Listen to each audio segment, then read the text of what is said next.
Me nota, senpai.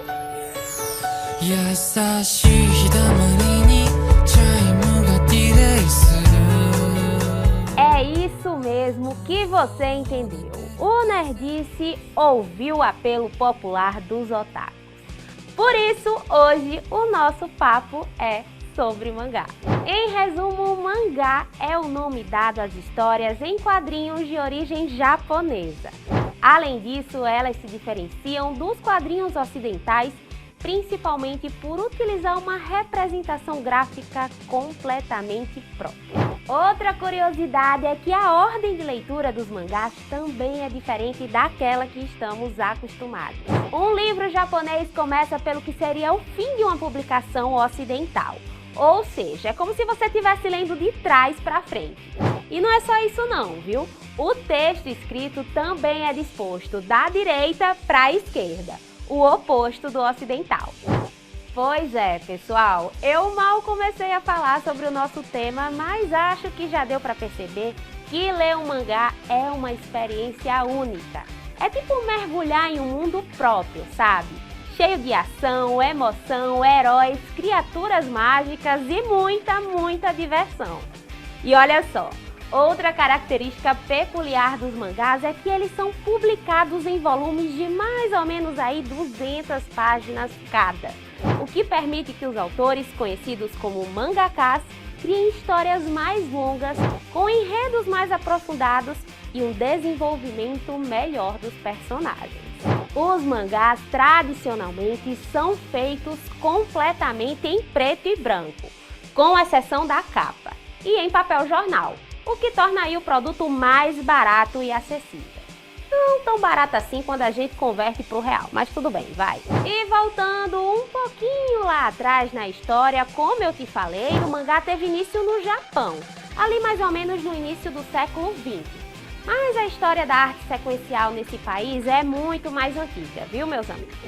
Para se ter uma ideia, o emaki, ou rolo ilustrado, era uma forma de arte narrativa que já era produzido ali no Japão desde o período Heian, ali de 794 a 1185.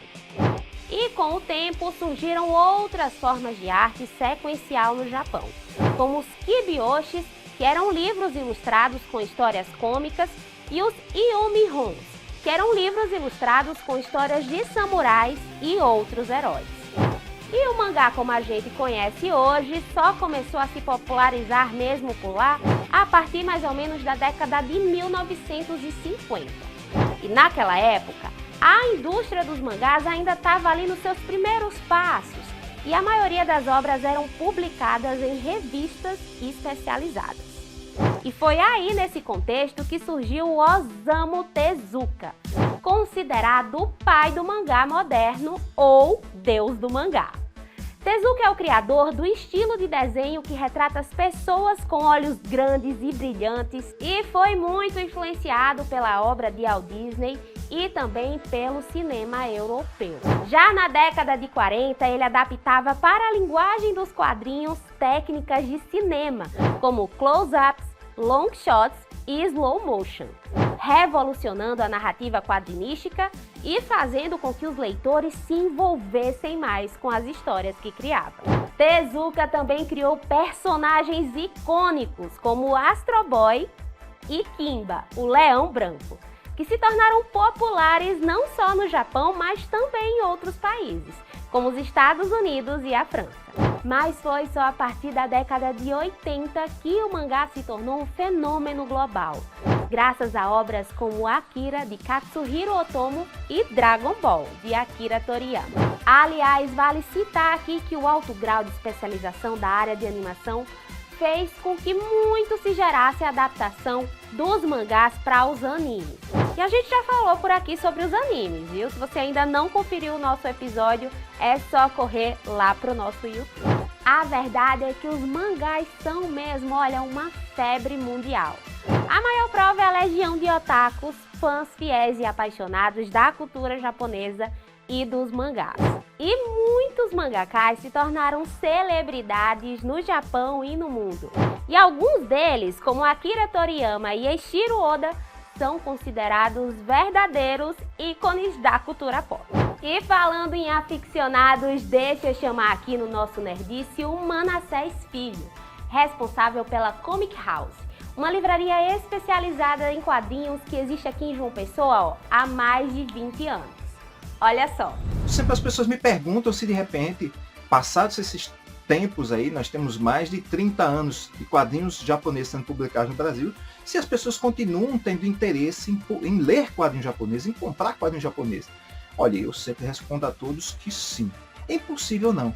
Porque nós, por enquanto, e acredito que durante muito tempo, por mais que exista a possibilidade de elementos tecnológicos ao nosso dispor, mas nós somos seres que temos a necessidade de possuir, de tocar.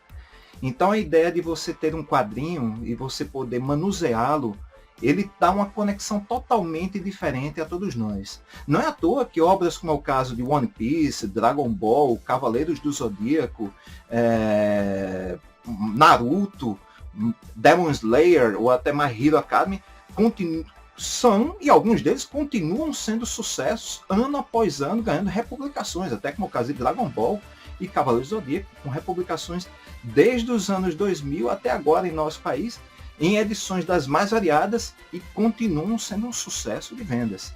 Então acredito que sim, nós contaremos durante um bom tempo, lendo e tendo contato com uma infinidade de obras de um país que produz quadrinhos em larga escala, né? Uma coisa espetacular. E eu espero que vocês tenham gostado dessa pequena conversa que nós tivemos hoje. E eu espero que tenhamos sempre a oportunidade de conversar. Então, para vocês, como sempre, vida longa e próspera e até um próximo momento. E assim, olha, você não pode se intitular um fã de mangá se você não souber qual é o seu tipo ou estilo de mangá favorito.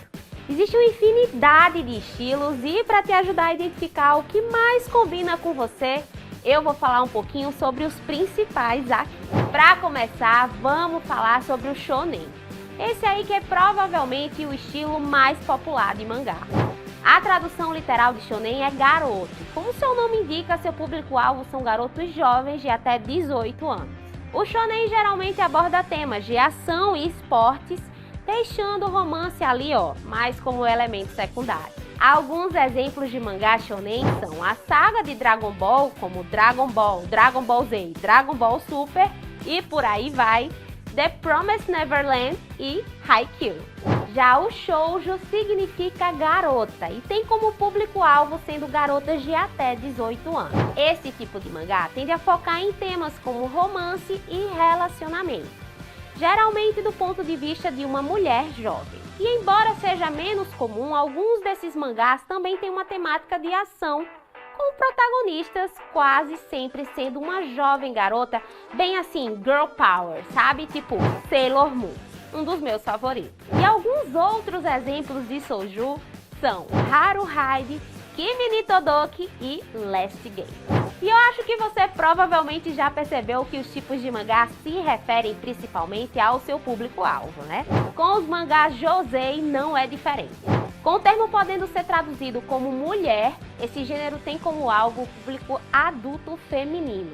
E assim como o shoujo, ele também tem um foco maior em romance e relacionamentos, mas abordando os temas bem mais maduros, como fidelidade, luto e ocasionalmente algumas cenas impróprias para o público menor de 18 anos, mas deixa quieto. Alguns exemplos de mangá josei são Beauty Bunny, Kiki Sweeper, Chihaya Furu e o Otakoi, Love is Hard for Otaku.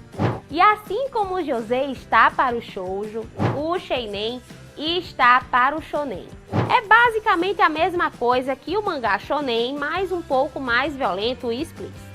Você já reparou que raramente aparece sangue em Dragon Ball? Pois é. Quando são abordados temas de romance e relacionamentos, assim como os joseis, eles tendem a ficar em aspectos aí mais complicados dessas relações. E a sua tradução literal é adulto, com público-alvo para homens a partir de 18 anos de idade. Alguns exemplos de mangás seinen são Berserk, Kingdom e One Punch Man. Já o Kodomo significa criança em japonês. E como você provavelmente já deduziu por aí, esse é um tipo de mangá voltado para crianças de 6 a 11 anos. Alguns exemplos de mangás Kodomo são Doraemon, Happy Clove e Chubi Chubi. E se você assistiu o nosso episódio sobre anime que eu te falei aqui, vai perceber que os estilos de mangá são quase os mesmos de anime. Isso porque, geralmente, os animes acabam sendo adaptações dos mangás. E assim, meus caros nerds, os mangás geram uma atividade multibilionária na área de comunicações. Sem falar dos lucros decorrentes de licenciamento de uma infinidade de produtos, como brinquedos, videogames e também influenciando autores em outros países. Duvida? Então, olha só esses números. Aqui no Brasil, 5 mangás marcaram presença na lista dos 20 livros de ficção mais vendidos só em 2022, organizada pela Publish News. No Guia Nerdice de hoje, eu vou te apresentar as opções preferidas dos brasileiros. E para começar o guia de hoje, em 7º e 16º lugar, ocupando aí 2 posições na lista, está ele, Demon Slayer, ou Kimetsu no Yaiba, uma série de mangá shonen escrita e ilustrada por Koyoharu Gotogi. Na trama, o guerreiro Tanjiro busca vingança contra o demônio Muzan, responsável por assassinar sua família e transformar sua irmã Nezuko em um monstro. No mangá, as aventuras estão divididas em 11 arcos e, por enquanto, foram adaptados em 3 temporadas e 2 filmes de Demon Slayer. E em 11º lugar na lista está o mangá One Piece, uma série de mangá escrita e ilustrada por Eiichiro Oda. Os capítulos têm sido serializados na revista Weekly Shonen Jump desde julho de 1997. Com mais de 105 volumes publicados até março de 2023. One Piece conta as aventuras de Monkey D. Luffy, um jovem que ganhou poderes inusitados após ter comido uma fruta do diabo acidentalmente. Com sua tripulação, os Piratas do Chapéu de Palha, Luffy explora a Grand Line em busca do tesouro mais procurado do mundo, o One Piece, a fim de se tornar o próximo rei dos piratas. Em 13º lugar ficou o mangá Jujutsu Kaisen, escrito e ilustrado por Akutami desde 2018. A história acompanha um estudante do ensino médio chamado Yuji Tadori, que engole um talismã amaldiçoado, uma espécie aí de dedo de um demônio, e fica possuído. Yuji é condenado à morte por exorcismo por feiticeiros de Jujutsu.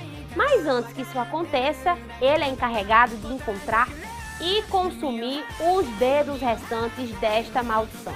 Eu sei.